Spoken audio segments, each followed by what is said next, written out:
14 октября в Москве в президент-отеле проходило совещание главслужб государств-членов ШОС, отвечающих за обеспечение санитарно-эпидемиологического благополучия.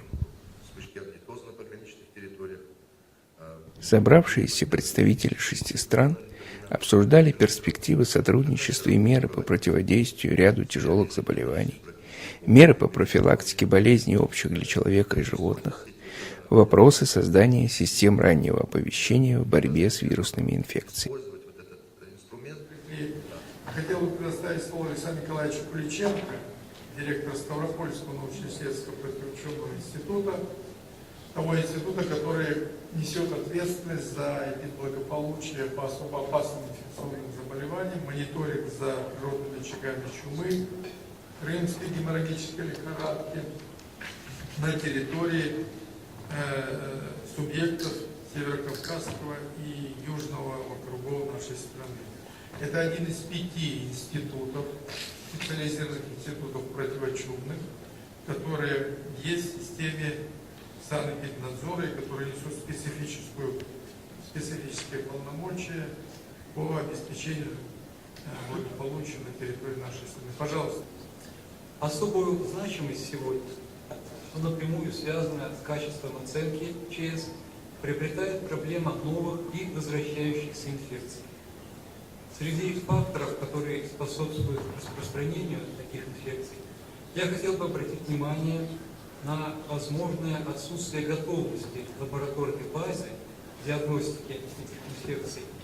Важной задачей является совершенствование реагирования на новые возвращающиеся инфекции, где на первое место выходит информационное, а также практическое взаимодействие на межгосударственном уровне. На предыдущем совещании глав служб государств-участников ШОС в 2008 году были намечены основные направления взаимодействия и сотрудничества. В принятом на совещании заявлении была отмечена важность эффективного использования специализированных противоэпидемических бригад.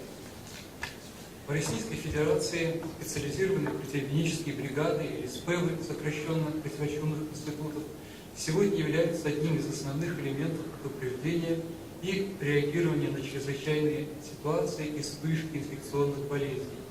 С момента создания в 1963 году СПЭВы участвовали по много раз в зонах природных катастроф при противоэпидемическом обеспечении спасательно-восстановительных работ, в обеспечении санитарно-эпидемиологического благополучия населения в зонах социальных конфликтов и гуманитарных катастроф. Сегодня разработана концепция применения СПЭВ при различных чрезвычайных ситуациях как в России, так и за рубежом, учитывающая их широкие функциональные возможности.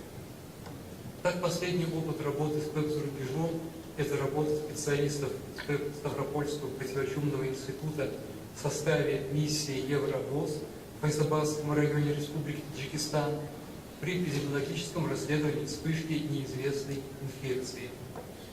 В том же 2008 году работа СПЭВ Ставропольского института в Республике Южная Осетия в зоне гуманитарной катастрофы после вооруженного конфликта, когда в условиях полного отсутствия систем жизнеобеспечения населения, благодаря деятельности СПЭВ было достигнуто обеспечение эпидемиологического благополучия, выразившихся в условиях вспышек инфекционных болезней, восстановление водоснабжения города Цхинвал качественной питьевой водой и в конечном итоге восстановление деятельности санитарно-эпидемиологической службы республики. Вот возвращаясь к подвижным формированиям, здесь был продемонстрирован автомобильный, но такой же вариант с теми же возможностями еще существует и в палаточном варианте. Почему он существует? Потому что его легче транспортировать в любую точку земного шара.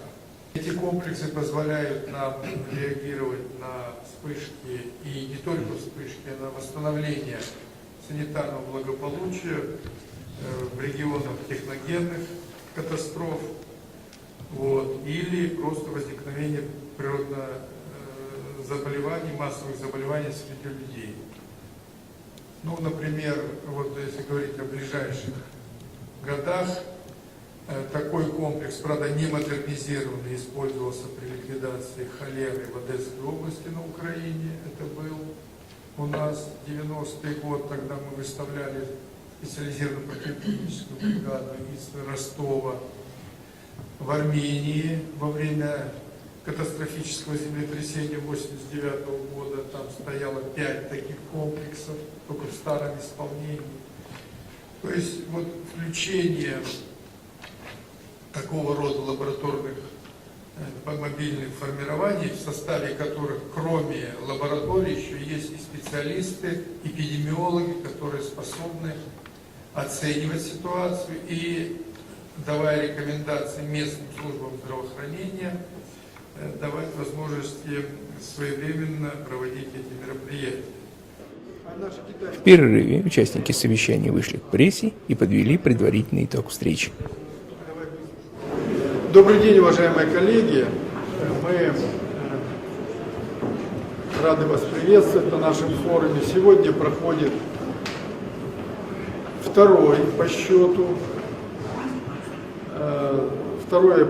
совещание глав санитарных служб 6 государств, входящих в Шанхайскую организацию сотрудничества. Вы знаете, что в 2006 году Российская Федерация в рамках «восьмерки», проводя и председательствуя на «восьмерке» в Санкт-Петербурге, инициировала принятие специальной декларации по профилактике инфекционных заболеваний в глобальном масштабе, которая была одобрена главами государств «восьмерки». В результате этого мы продолжаем эту работу, и с момента создания ШОС в 2008 году, когда мы тоже председательствовали, вы помните, это было у нас в Свердловске или в Екатеринбурге, была принята аналогичная резолюция. Потом в 2009 году в Пекине главы правительств приняли конкретный план действий по профилактике инфекционных заболеваний. И вот, выполняя эти решения наших руководителей, мы обсуждаем актуальнейшие проблемы, которые нас сегодня волнуют. В результате мы определимся и уточним наши задачи по профилактике кори, по профилактике полиомиелита. Вы помните, в 2010 году мы все были в достаточно серьезном с вами напряжении в связи с той трагедией, я по-другому это не могу назвать, которая случилась на территории Республики Таджикистан. И ни одна из стран не застрахована от этого. Поэтому нам нужно... Это вопросы, связанные с профилактикой и с вакцинацией, с выполнением национальных календарей, потому что без вакцинации сегодня ни одна из наших стран обойтись не может. Это приграничное сотрудничество и взаимодействие наших стран. Это вопросы безопасности питания. Это вопросы, в том числе и Фукусимы. У нас предусмотрен специальный доклад, тот опыт, который мы приобрели, и те задачи, которые стоят на перспективу. Весь спектр проблем будет сегодня обсужден.